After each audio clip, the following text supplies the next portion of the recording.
Salve galera do canal Etnos Rock, aqui é o João Messias Júnior.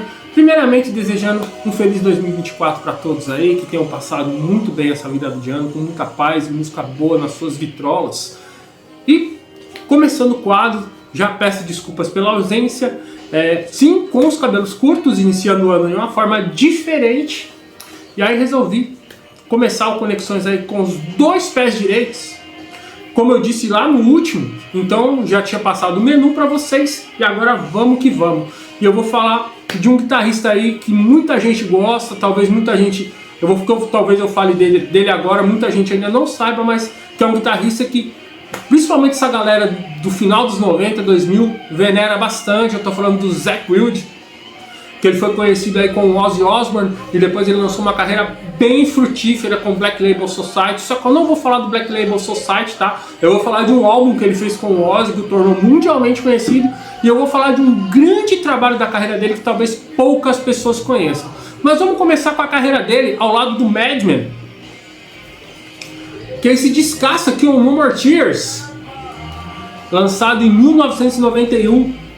E tá até rolando Mama Coming Home de fundo, um dos grandes hits desse disco, né, meu? Então, só pra concatenar tudo aí, é sabido, né, que o Ozzy teve uma porrada de guitarrista bacana aí ao seu lado. Ele teve o Randy Rhoads, teve o J.K. Lee, por exemplo, o Brad Gills, que ninguém fala muito, que foi o cara que teve a bucha aí de substituir o Randy Rhoads aí, quando o guitarrista acabou partindo, aí acabou nos deixando. O Brad Gills foi um cara que acabou assumindo o BO aí de uma forma muito bacana. O Ozzy teve o Gus G posteriormente também, o guitarrista grego do Firewind também. Mas pra galera mais nova, o guitarrista dele, o favorito de muitos aí é o Zakk Wylde. Teve o John Holmes também, que inclusive veio com ele pro Brasil aí no Monsters of Rock. Muita gente criticou, tal, mas foi um guitarrista também que teve uma missão ingrata aí. Imagina você entrar numa banda nada mais nada menos do que o Ozzy Osbourne e você saber que antes de você tinham guitarristas lendários como Randy Rhoads e Zakk Wylde, né? Então o John Holmes pegou uma bucha do cacete, mas ele se saiu bem, na minha opinião, tá? E falando aí do Zakk Wylde, né? Ele foi o guitarrista desse descasso. Vou mostrar de novo No More Tears. Não sei se vai dar pra ver por causa da luz, mas ele é bem enigmático na foto do encarte, né, meu? Um chapéuzinho aqui, tipo esse meu aqui, por isso que eu coloquei o chapéuzinho também, para prestar uma homenagem aí. E esse disco, cara, é tranquilamente, na minha humilde opinião, o melhor disco do Madman, cara. Então, No More Tears pra mim é um disco que supera tudo que ele fez antes, com todo respeito à discografia do Madman. Por exemplo, eu adoro o Ultimate Sim, por exemplo. Gosto muito do J.K. Lee tocando. Por exemplo, você pega músicas como Shot in the Dark, você vê que a música já tem uma inspiração totalmente AOR, mas aqui em No More Tears acho que foi o crime perfeito. Ele tava com músicos soberbos, né, meu? Mike Inez, Brent Castillo, o Adam Wakeman também figurou nos teclados e o Zakk na guitarra. Então foi pra mim tranquilamente o melhor disco do Madman. E por que eu digo isso? Porque você percebe que em Ultimate Sim o Ozzy estava trilhando para algo mais comercial, e em No More Tears ele conseguiu balancear tudo que ele fez na carreira, trazendo coisas bem pesadas, mesclando coisas mais comerciais. Eu lembro até hoje o impacto que esse disco teve na minha vida. A primeira vez que eu ouvi a música No More Tears foi num programa chamado Kryptonita, de videoclipes, e era um programa que ele não era nem direcionado ao heavy metal, sabe? Ele era um programa que tocava os grandes hits de todos os estilos, as músicas que estavam acontecendo e estourando na época, e No More Tears foi uma delas. Eu achei muito tétrico na época, né, meu? Tem até a conexão com o velho Black Sabbath, por exemplo.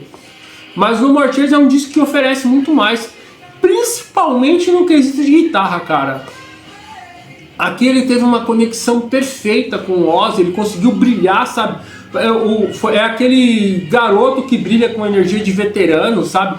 Então o cara, ele metia uns licks muito legais, ele metia uns solos soberbos. Então o disco inteiro você percebe essa vibe de estourar mesmo, sabe? Então músicas como Sim, a própria música No More Tears, as baladas Road to Nowhere, Mama Coming Home. Então você vê que o Zakk brilha mesmo com aqueles solos dignamente hard rock, né, meu? Então tranquilamente, na época, ao lado do Slash, ao lado do Joe Perry, do Aerosmith, eram os melhores guitarristas da época. Claro que o Ed Van Halen tem seu lugar, mas para mim a trinca de melhores guitarristas daquele começo dos 90 eram o Zakk Wylde, eram o Slash e eram o Joe Perry do Aerosmith. Os caras faziam coisas com maestria, coisas que outros guitarristas jamais tentaram fazer, e não estou falando no quesito técnico, tá? No quesito de feeling.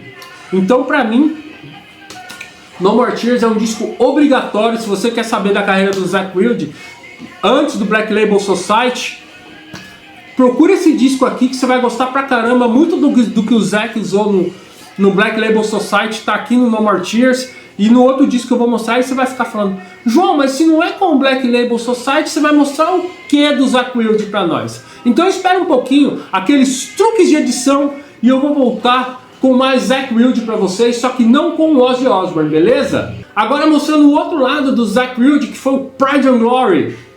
Foi um disco auto-intitulado, lançado em 1994 pela Geffen Records. Mas antes disso tem história. Agora eu não vou saber explicar se foi durante a turnê do No More Tears ou quando acabou a No More Tours do Ozzy. Isso lá para 93, ele acabou montando um power trio. E é engraçado, né, que você pega, pra quem manja, pra quem conhece um pouco de música, vai sacar a vibe já, né? Uma vibe totalmente diferente do hard rock, né? Então, vale também frisar que nos anos 90 o hard rock ele tava caindo de popularidade, né? Então apenas os medalhões, então apenas Scorpions, apenas Aerosmith, apenas Guns N' Roses, apenas Poison, apenas Skid Row, eles conseguiram se manter lá nos holofotes, né, meu? Mas mesmo assim, sem aquele glamour que teve nos primeiros anos. Então o Zakk, esperto, né, e por causa da sua formação musical, ele acabou montando um power trio que tinha como baixista o James Lomenzo, que está hoje no Megadeth, e o baterista Greg D'Angelo, que inclusive a cozinha era do White Lion, uma banda muito legal de hard rock, que eu sei que tem gente que não gosta, mas é uma banda bem interessante também. Pra quem gosta de hard rock, procure, você vai gostar pra cacete. E então o Zakk e a cozinha do White Lion, eles acabaram montando uma banda chamada Lynyrd Skynyrd. Então quem pegou o nome vai sacar a conexão com Lynyrd Skynyrd, então já sacou a sonoridade que era mais voltada ao classic rock, ao stoner rock. E com essa formação eles entraram numa coletânea, só que o melhor foi para depois, tá? Em 1993, no começo de 94, já sem o Greg D'Angelo e com o Brian Teach, que já figurou em muitas bandas legais, como Slash Snake Pit, e entre tantas outras bandas legais aí. Brian Teach, James Lomenzo e Zakk Wylde, aí a banda acabou mudando o nome para Pride and Glory, com um contrato com a Geffen Records, lançou esse descasso aqui, ó, que também a capa já entrega essa vaca, esse cenário aqui, vamos colocar assim, rural, entrega as intenções do grupo. E assim, é algo totalmente diferente do hard rock, por exemplo, do hard and heavy que você ouviu do No More Tears, por exemplo.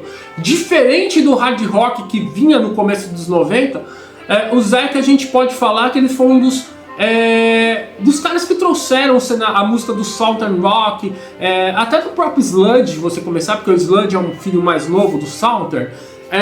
Então essa vertente mais voltada na música sulista, de Allman Brothers, esses caras aí, Lynyrd Skynyrd, então o Zakk foi um dos caras que acabou popularizando esse estilo para as grandes massas.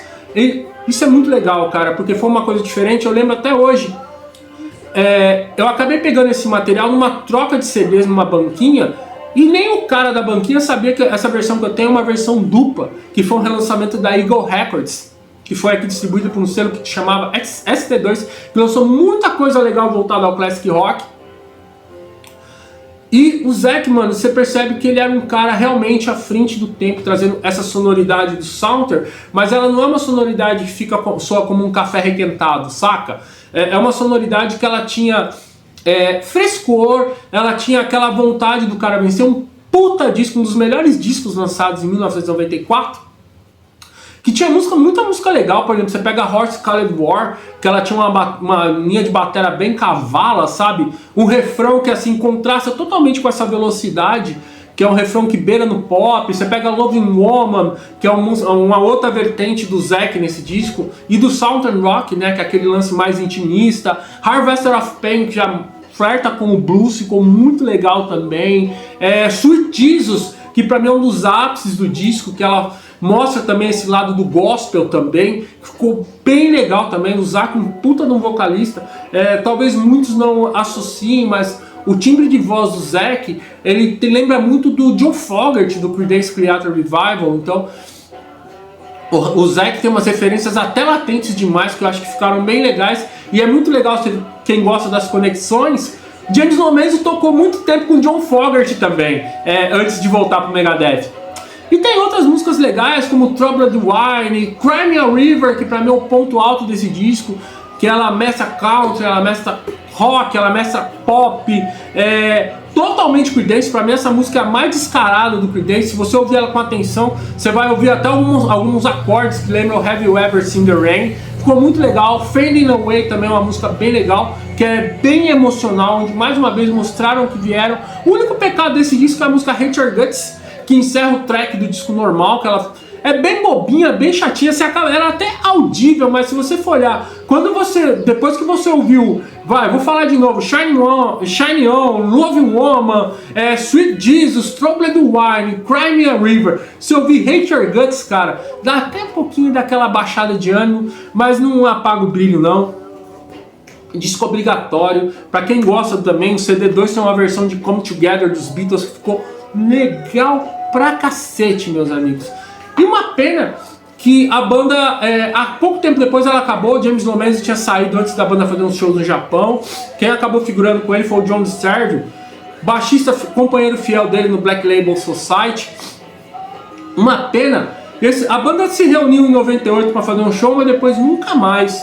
Mas assim, fica a esperança, porque como esse ano fazem 30 anos do seu lançamento, vai aí saber, né, mano, que o Zac, que é um cara megalomaníaco em termos de projetos, quem sabe aí ele reúne o Pride and Glory, eles fazem um show, vem pro Brasil, pode ser no Carioca, a gente fica feliz pra caralho, que eu vou dar um jeito de ir pra ver tocando esse disco na íntegra. Tenha certeza que eu estarei lá, erguendo aquela Coca-Cola gelada com muito limão, pra gente poder curtir essa viagem do Zac Wilde, que pra mim tranquilamente é um dos melhores discos da carreira, bate muita coisa que ele fez com Black Label Society. Outro trabalho dele que é muito legal, esse eu ainda não tenho na minha coleção, tá? Mas assim que eu tiver, eu vou mostrar pra vocês também um disco dele chamado Book of Shadows, que foi lançado um pouco tempo depois do Pride and Glory. Uma outra viagem bem bacana, que pra mim o Maurício Manieri plagiou algumas coisas aqui e ali. E esse foi o nosso primeiro Conexões de 2024. Prometo pra vocês que não vou demorar pra ficar apresentando vídeos novos. Esse ano vou fazer a coisa diferente, vai ter mais vídeos aí, pelo menos uns 2 vídeos por mês, beleza? E é isso, como eu encerro dizendo no meu canal, cuidem-se e até mais, meus amigos.